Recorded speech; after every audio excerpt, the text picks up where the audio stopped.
বালতি এমনি দে নাই দিয়ে তুলি দিয়ে মামা কুমুয়াই না আমি নিয়েছি তুই আর তো হ্যাঁ কইলেন বেরিয়ে চলে তো তাড়া করো হ্যালো গাইস আমাদের এরামত ভাই সকাল থেকে মাছ প্রায় 25 মন মতো পাইছে কিছু লক্ষ্মীপুর কিছু নোয়াখালী কিছু ছাগলাঞ্জির দিকে পাঠাইছে একটা মাছ 3 কেজি 3.5 কেজি সর্বোচ্চ 5 কেজি পর্যন্ত আছে আর যদি কেউ আগ্রহ করে নিতে চান 5 কেজি 100 এখানে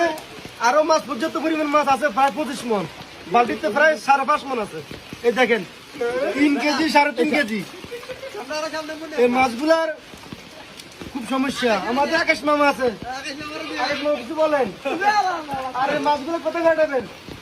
দুটি কত দিন মামা কিছু বলেন হ্যাঁ